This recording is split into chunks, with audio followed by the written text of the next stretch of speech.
Jack Miller yawned as he walked through the empty hallways of the Pine Ridge Observatory. The night shift was always quiet, but that was why he liked it.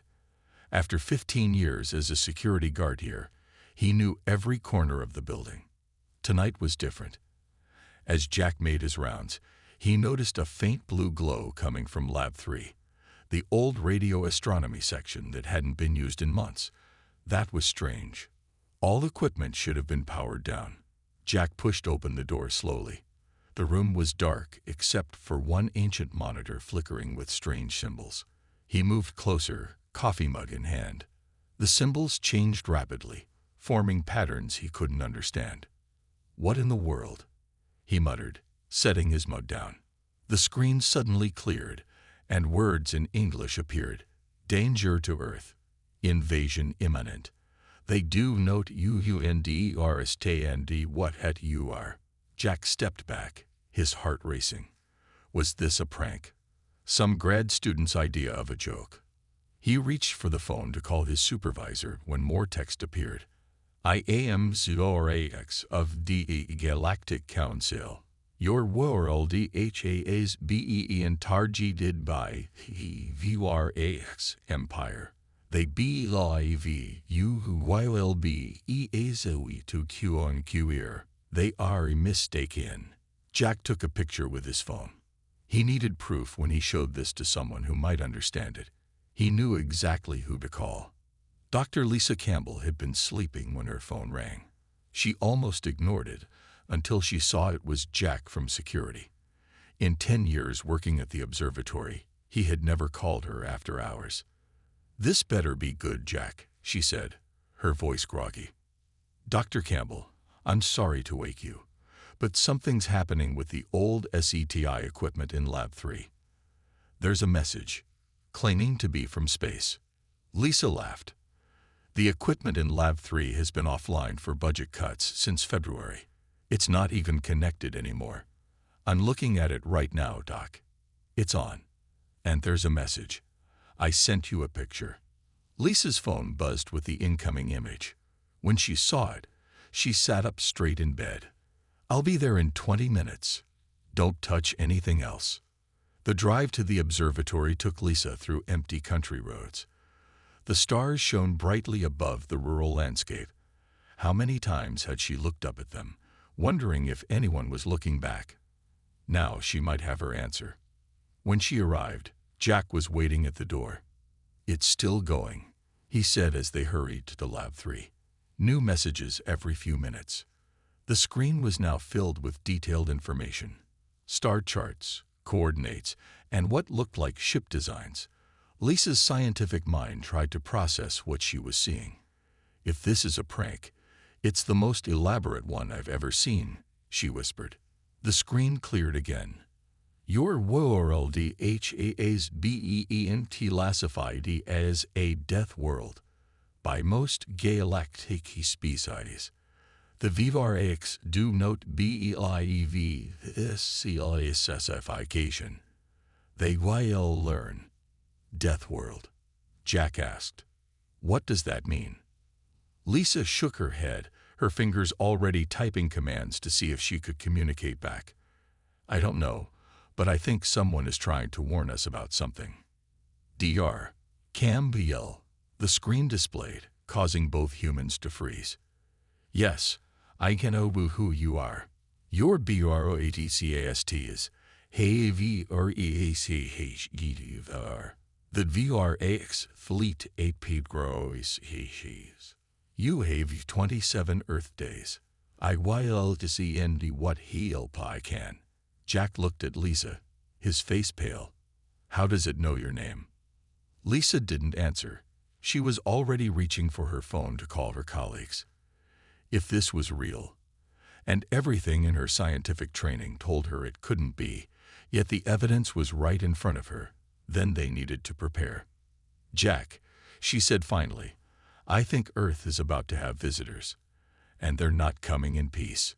Outside, the stars continued to shine peacefully, giving no hint of the approaching storm. Across the stars, in a massive ring-shaped station, the Grand Galactic Council held an emergency meeting. The giant chamber buzzed with worried voices as hundreds of different alien species gathered. Some floated in bubbles of special gas. Others moved on many legs. Some were small like mice, while others were as big as elephants. Ambassador Zorax stood at the center platform. His blue skin caught the light as he raised all four of his arms for quiet. Honored members of the council, Zorax said, I bring troubling news. The Vrax Empire has launched their fleet toward the planet called Earth. Displays lit up around the room showing pictures of Earth, blue oceans, green lands, and white clouds. As you can see, this is a Class 5 death world. Zorax continued. The gravity is 30% stronger than standard. The atmosphere contains corrosive oxygen. The temperature swings by nearly 100 degrees, and the native species has adapted to all of this. Elder Counselor Excelthorn rose from his seat. His gray tentacles waved in clear agitation. 7 eyes blinked at different rates as he spoke. They're invading Earth. Are they insane? He asked. The Elder's voice boomed through the chamber. Have they learned nothing from the Zoltan disaster? The room erupted with worried voices. Many members began sharing stories. My great ancestor was on the research team that first found Earth, said a small green alien. 3 scientists died just from the bacteria in the air. The humans fight wars against themselves for practice, added another. They eat plants that would kill most of us instantly. They call it spicy and enjoy it. At the far end of the chamber, General Kraz of the Vrax pushed his way forward. The Vrax were tall with red scales and sharp teeth. They looked dangerous because they were. You are all weak and afraid, Kraz sneered. Humans have no space fleet. Their weapons are primitive. They have not even unified their planet. We will crush them in days. Zorax shook his head. The records are clear. Earth is listed as extreme caution for good reasons. Humans can survive injuries that would kill most species. They can lift many times their body weight when stressed. They never stop fighting, even when defeat is certain. Fairy tales to scare children, Kraz dismissed with a wave. Our ships are already on the way. In one cycle, Earth will be part of the Vrax Empire. As the debate continued, Zorax slipped away to a private room. There, he activated a secure channel to continue sending warnings to Earth. He had served as an observer of humans for many years. He had watched their broadcasts, studied their history, and come to respect them. The Vrax are making a terrible mistake, he said to his assistant. But the council votes too slowly. By the time they decide to intervene, it will be too late for many humans. Or many Vrax, his assistant replied quietly. Back on Earth, Dr. Lisa Campbell had gathered a team of scientists, military advisors, and government officials. Jack Miller sat uncomfortably in the corner of the meeting room. He felt out of place among all these important people. The messages have continued, Lisa explained, showing the latest star charts from Zorax. Based on these coordinates, we have 3 weeks before the Vrax fleet reaches our solar system. Can we trust this information? Asked Colonel Pete Garcia. This could be some kind of trick. Jack spoke up, surprising himself. Why would anyone trick us like this? And how did they activate equipment that was powered down for months? A government agent named Alan Wexler looked skeptical. So we're supposed to believe an alien is warning us about other aliens. Just then, all phones in the room beeped at once. On every screen was the same message. Look to your southern sky tonight. The Vrax have sent a scout ship ahead of their fleet. They are watching you now. Lisa and Jack exchanged glances. The invasion was real, and time was running out. The world changed on a Tuesday morning. People were eating breakfast, driving to work, or still sleeping when every screen on Earth, phones, computers, TVs, showed the same image. A massive ship, shaped like a curved blade, hung in space just past the moon. In the White House, President Susan Grant watched with her advisors as the alien message began. People of Earth, we are the Vrax Empire. Your planet is now under our control. Surrender your governments to us within 1 day, or we will demonstrate our power. As if to prove their point, the Vrak's ship fired a beam of red light. The International Space Station, home to 12 astronauts, exploded into dust. "Get me options," President Grant said, her voice steady despite her shock, "and find out if anyone was able to evacuate the station." Frank Delgado, the National Security Advisor, shook his head. "No warning, no time. They're all gone." Across the world, people reacted with fear, anger, and confusion. In Ohio, Samantha Wright watched the broadcast from her small house. As a former Marine who had served in 3 wars, she recognized an invasion when she saw one. "This is not a drill, people," she said to the neighbors who had gathered in her living room. "This is first contact, and it's hostile." One of her neighbors, Bill, looked pale. "What can we do against that? They just blew up the space station like it was nothing."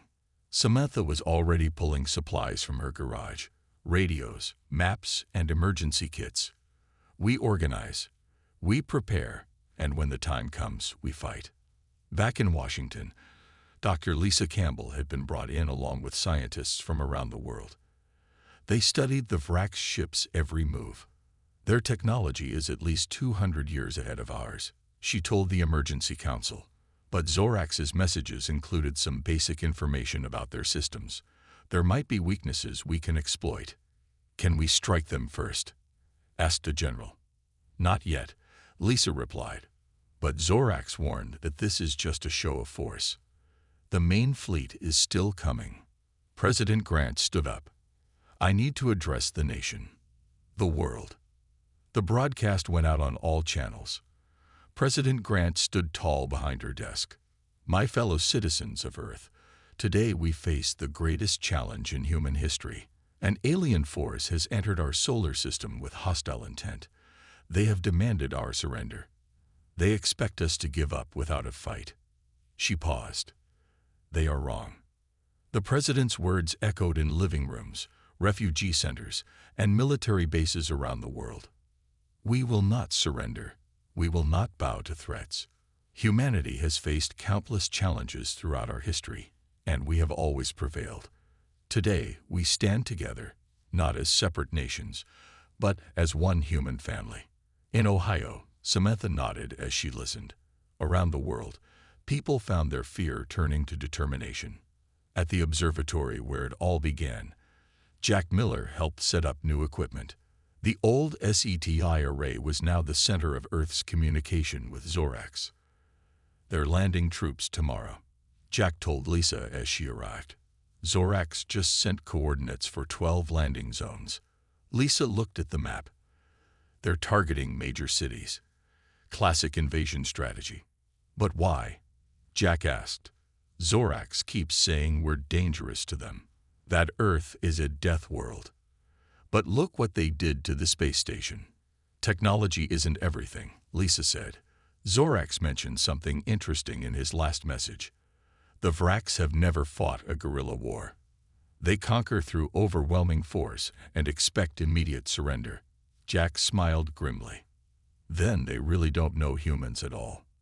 That night, as the Vrak ship moved into position for the first landings, millions of people looked up at the stars.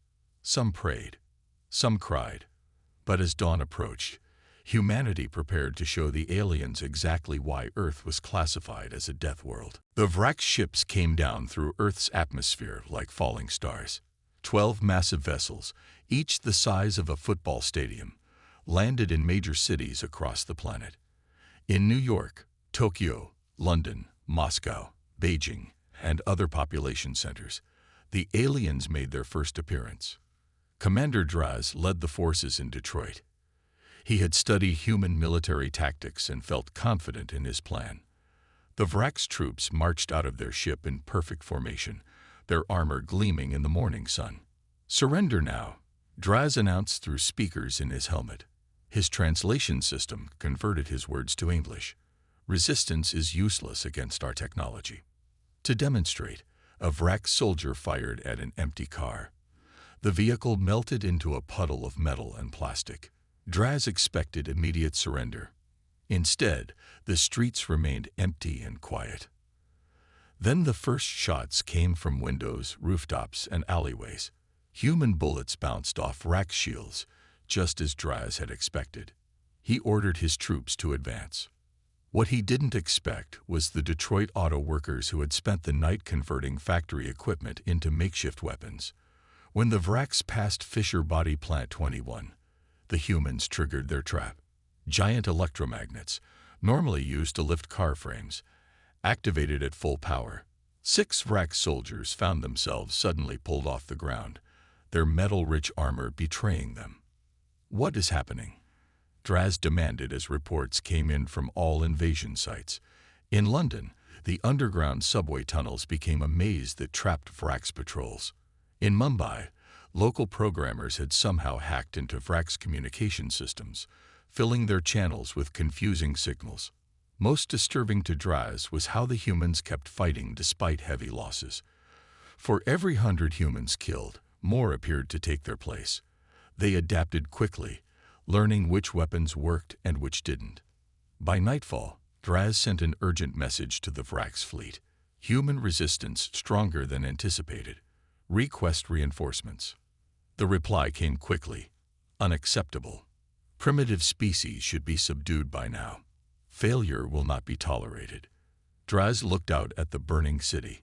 His forces controlled only a 5-mile radius around their ship. Beyond that, the humans were organizing. He could see their lights in the distance. In Washington, President Grant received the first reports from the battle zones. "Casualties are high," Frank Delgado told her, "but our forces are holding better than expected." The Vrax seemed confused by our tactics. "What about the civilian population?" the president asked. Evacuation plans worked in most cities, and civilians are helping in unexpected ways. In Detroit, factory workers are building weapons. In Tokyo, taxi drivers are running supplies past alien lines. At the observatory, Lisa Campbell made a breakthrough. Jack watched as she studied the Vrax shield technology using data from Zorax and battlefield reports. "Their shields work on a specific frequency," she explained. "If we can generate the opposite wave pattern, we could cancel out their shields." Jack finished her thought. Lisa nodded. "Exactly. And we can make the wave generators from regular speakers and modified amplifiers, like the kind in any music store," Jack said with growing excitement. Lisa immediately contacted the Pentagon with their discovery. Within hours, the plan spread worldwide through secure networks. Humanity had found its first real advantage. In Ohio, Samantha Wright organized her neighborhood into a resistance cell. When she received the shield-breaking plans, she gathered her team at the local high school's music room. "We need every speaker, every amplifier you can find," she told them, "and people who know how to wire them together." A teenage boy raised his hand. "I'm in the school band. I know sound equipment." An older man stepped forward. "I was an electrical engineer before I retired." Samantha smiled. "Perfect. Let's get to work." As night fell on the first day of the invasion, the Vrax expected to be celebrating their victory. Instead, Commander Draz paced nervously in his ship as reports of human counterattacks poured in from around the globe. Something was very wrong. These humans were not behaving like any species the Vrax had ever conquered. 2 weeks after the invasion began, the Vrax were no longer advancing. In Detroit, Commander Draz watched with growing concern as his forces retreated to defensive positions around their ship. "How are they doing this?" he demanded, looking at battlefield reports. "Their weapons were useless against our shields, and now suddenly they can harm us." His second-in-command, Lieutenant Krex, played a recording. The sound was like nothing Draz had heard before, a strange mix of deep bass and high-pitched tones that seemed to shift and change. "They are using sound weapons," Krex explained. "When these waves hit our shields at exactly the right frequency, the shields fail for 3.7 seconds. Sound." Draz could not believe it. "They defeated our technology with noise." "Not just noise," Krex corrected. "Carefully calculated wavelengths. And they are spreading this knowledge globally. Every hour, More human groups learn how to do it. At the observatory, now turned into a research center, Lisa worked day and night with scientists from around the world. They were making progress faster than anyone thought possible. "We've taken apart 3 pieces of Vrax technology," she told Jack as they ate a quick meal. "Their power systems, their shields, and now one of their weapons." Jack looked at the alien rifle on the table. "How does it work?" "That's the amazing part," Lisa said, her eyes bright despite her exhaustion. "It's not that different from our own lasers, just more advanced. We could build something similar with our technology." "How long would that normally take?" Jack asked. "Maybe 10 years of research," Lisa said. "We're doing it in days." Across the country, Samantha Wright led her group on their first major attack against the Vrax. They had modified trucks with powerful speakers playing the shield-disrupting sounds. Behind them came fighters with weapons ranging from hunting rifles to homemade explosives. The Vrax patrol never had a chance. Their shields flickered and failed as Samantha's group attacked from 3 sides. Within minutes, the aliens retreated, leaving behind damaged equipment and weapons. "Collect everything," Samantha ordered. "Every piece of their tech is valuable." One of her team, a college physics professor named Andy, was already examining a broken Vrax communicator. "I think I can get this working again," he said. "Maybe even tap into their network." In space, the main Vrax fleet received increasingly desperate messages from Earth. The Vrax War Council held an emergency meeting. Commander Draz reports that humans are adapting too quickly. Fleet Admiral Vox told the Council. "They are learning our technology, finding weaknesses we didn't know existed, and teaching each other faster than we can respond." "Impossible," said one council member. "They are primitive. They do not even have faster-than-light travel. Yet they have disabled our shields, captured our weapons, and are now attacking rather than defending," Vox countered. "We have lost control of large areas around our landing sites." Back on Earth, President Grant met with her advisors to plan the next phase. "The Vrax are shifting to defense," Frank Delgado explained. "They're regrouping around their ships. Then it's time for a coordinated counterattack," the president decided. "How soon can we deploy the new weapons?" "Dr. Campbell's team has modified our missile systems to penetrate their hulls," Frank said. "They'll be ready in 3 days." Meanwhile, in the Galactic Council chamber, Ambassador Zorax presented new information about the Earth conflict. "The humans have not only stopped the Vrax advance, but have begun to push them back," Zorax told the stunned council. "They have adapted Vrax technology and improved upon it in ways the Vrax never considered." Elder Xelthorn's tentacles waved in agitation. "As predicted, the Vrax ignored our warnings about humans." "There is more," Zorax continued. "The humans are now working on ways to attack the Vrax fleet in orbit. If this continues, the Vrax may face complete defeat." The council chamber filled with murmurs of disbelief and concern. No species had ever defeated the Vrax so quickly, or at all. "Perhaps," Zorax suggested carefully, "it is time for the council to consider intervention. Not to help the humans, but to prevent the complete destruction of the Vrax." 3 months into the invasion, Earth looked very different. Humans had moved from defense to attack. The morning sky over Detroit glowed orange as Operation Thunderclap began. Planes modified with Vrax technology streaked through the clouds, dropping new weapons on the alien stronghold. Commander Draz watched in horror as human forces breached their outer defenses. His remaining troops retreated closer to the ship. The Vrax had lost half their landing force already. Worse, they had lost most of their advanced equipment to the humans, who took everything they could find. "We need to launch," Draz told his officers. "We must rejoin the fleet." "The engines are damaged," Lieutenant Krex replied. "The humans targeted them specifically. They knew exactly where to hit us." Outside, Samantha Wright led a team of fighters toward the Vrax ship. They wore armor made from modified Vrax materials. They carried weapons that combined human and alien technology. The sound disruptors mounted on their trucks were now smaller, more focused, and more powerful. Keep moving, Samantha ordered as they pushed forward. Their reinforcements can't land if we control this area. Andy, the physics professor, monitored a tablet showing Vrax communications. They're panicking, he said with a grim smile. They're calling for emergency evacuation. Similar attacks happened at all 12 landing sites around the world. In London, Paris, Beijing, and other cities, humans coordinated their assaults perfectly. Years of fighting their own wars had made humans experts at combat. Now they had alien technology to help them. In orbit, Lisa Campbell and Jack Miller watched from a hastily modified space station. Before the invasion, it would have taken years to build such a station. With Vrax technology, they had done it in weeks. The counterattack is working, Lisa said, looking at the data streams. All landing sites report the Vrax are contained.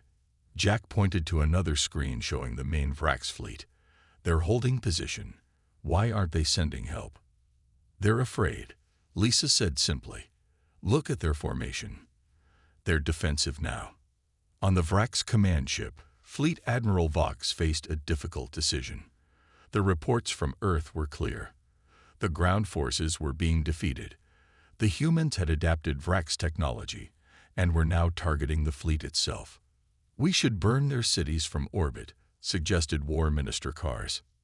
No, Vox said firmly. Their defense systems now include our own technology. They could shoot down half our ships before we got close enough. Then what do we do? Asked Kars, his scales darkening with anger.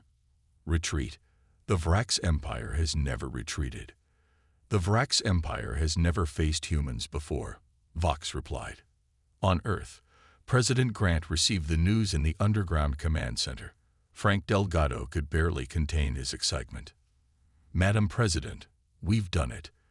The Vrax ground forces are contained at all landing sites, and our new satellite defense system is operational.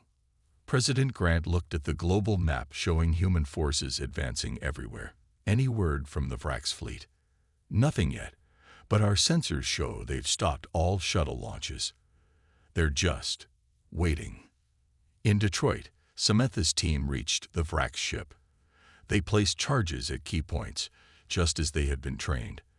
The ship's hull, once impenetrable, now vulnerable to the precisely calibrated explosives they carried. Clear the area, Samantha ordered. Detonation in 2 minutes. As her team retreated to safe positions, the sky suddenly lit up with new ships entering the atmosphere. But these weren't Vrax ships. They were different. Sleeker, blue instead of red. What now? Andy asked, staring up. Samantha raised her binoculars.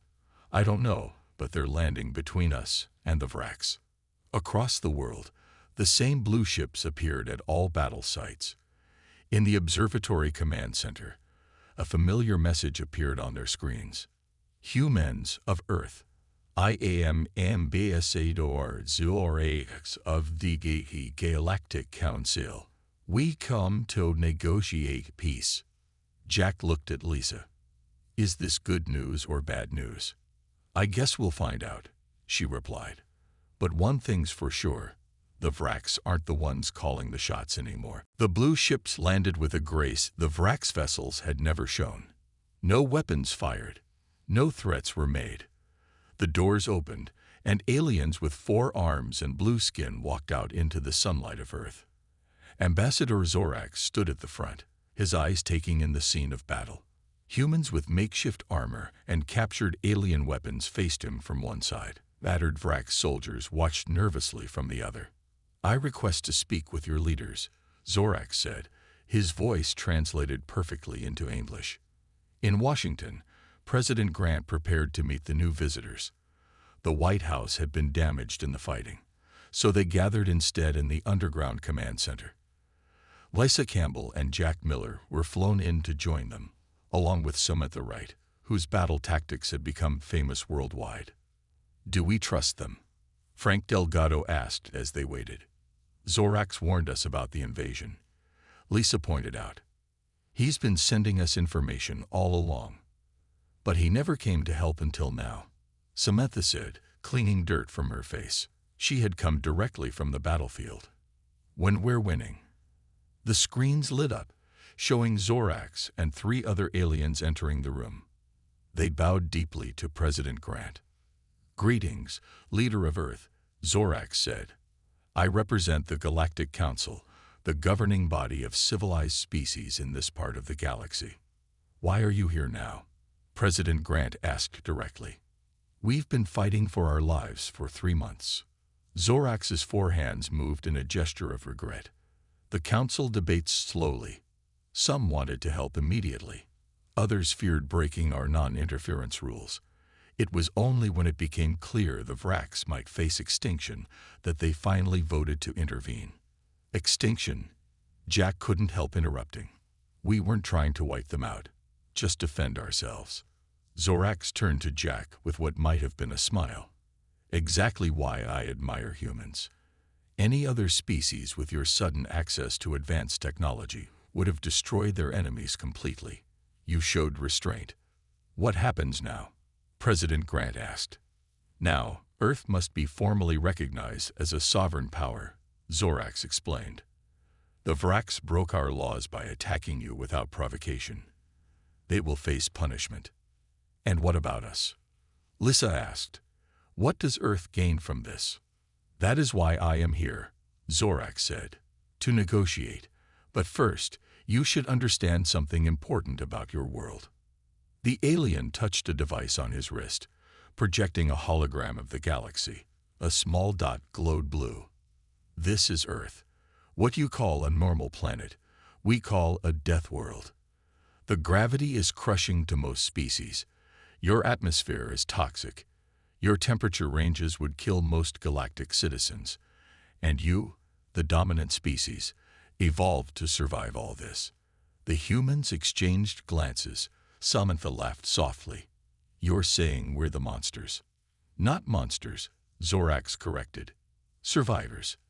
Extraordinarily adapted beings. Most species need special protection to even visit your world. The Vrax ignored this classification, believing their technology made them superior." "They learned otherwise," Frank said proudly. "Indeed," Zorax agreed. "And now the galaxy has witnessed how quickly humans adapt, how rapidly you learn, how fiercely you fight when threatened. Many species are concerned." President Grant stood straighter. "Are you threatening us now?" "No," Zorax said quickly, raising all 4 hands. "Offering peace. The Council proposes a treaty that recognizes Earth's sovereignty and grants humans protection under galactic law. In exchange, we ask only that you share how you defeated Vrax technology so quickly. Not the weapons themselves, but your methods." "You want to understand how we think," Lisa realized. "Yes," Zorax admitted. "No species has ever reversed engineered Vrax technology in months. It normally takes decades." President Grant looked at her advisors, then back to Zorax. "Before we discuss any treaty, we want to learn about this Galactic Council. Who's on it? What are its laws? And most importantly, who else might decide Earth looks like an easy target?" Zorax's expression changed to what might have been respect. "Wise questions, Madam President.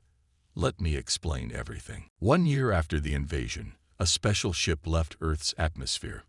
Unlike the many vessels now patrolling Earth's orbit, this one carried humans outward to the stars. President Grant led the first official Earth delegation to the Galactic Council. With her traveled Dr. Lisa Campbell, Jack Miller, and Samantha Wright, heroes of what people now call the 3-month war. "I never thought I'd leave Earth," Jack said, looking back at the blue planet growing smaller behind them. "None of us did," Lisa replied. "At least not this way. We went from SciFi signals to interstellar diplomats in a year."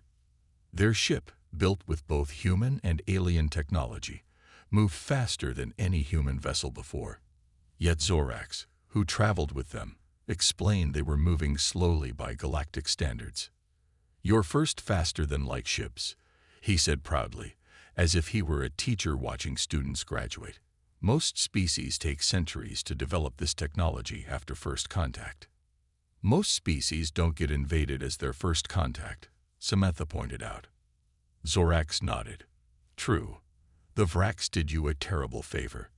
Their attack united your world and gave you access to technology centuries ahead of your development curve. 3 days later, they arrived at the massive ring-shaped station where the Galactic Council met. Hundreds of different alien species moved through its halls. Some floated in bubbles, others crawled on many legs. Some were tiny, while others towered over the humans. They're all staring at us, Jack whispered. We're the first humans most of them have ever seen, Lisa explained. And after what happened to the Vrax, we have quite a reputation. The council chamber fell silent as the humans entered. Elder Exel Thorn, his gray tentacles now adorned with golden rings, rose to greet them. Representatives of Earth, the elder spoke, his voice translated for all to hear. You stand before us as the newest recognized power in the galaxy. Your defense against unprovoked aggression has impressed even the oldest members of this council. President Grant stepped forward. We come in peace, seeking friendship and knowledge. Earth wishes to join the galactic community as an equal partner. The elder's 7 eyes blinked in sequence. Equal you already are. Perhaps more than equal in some ways. He gestured to one side of the chamber where a small group of Vrax sat, their once proud posture now humble. Their empire had been reduced in size and power as punishment for breaking council law. Because of what happened, Elder Excel Thorn continued, we have added new provisions to our laws. Unprovoked aggression against Death World species is now forbidden under any circumstances. The chamber filled with murmurs of agreement. The humans looked at each other, realizing the galaxy now saw them as something to be both respected and feared. We did not choose to be born on a Death World, President Grant said firmly. Nor did we choose to be stronger, more adaptable, or more aggressive than other species. But we do choose how to use those traits. Earth chooses peace whenever possible. Her words calmed the chamber. Many council members seemed relieved. After the formal meeting, Zorax took the humans to a private room with a view of the stars. You have changed everything, he told them. The balance of power, the rules of engagement, even how species view one another. Jack looked out at the unfamiliar stars. What happens now? Now, Zorax said, the real work begins. Learning, trading, building relations. The galaxy is vast, with millions of worlds to explore. And how many of those are like Earth? Lisa asked, how many other Death Worlds are out there? Few, Zorax admitted, which makes your people all the more remarkable. The galaxy will never be the same now that humans have joined it. Samantha, ever practical, asked the question they all wondered, will others try to attack us like the Vrax did? Zorax's 4 hands made a gesture they had learned meant certainty. No, the lesson has been learned. The galaxy now knows what happens when someone invades Earth. What happens? Jack asked. They lose, Zorax said simply, because only someone truly insane would invade a world where everything, even the planet itself, is deadly to most life forms. The Vrax learned this lesson the hard way. The rest of us were wise enough to learn by watching. As Earth's first ambassadors looked out at the galaxy that was now open to them, they knew humanity faced a future no one could have imagined just 1 year ago.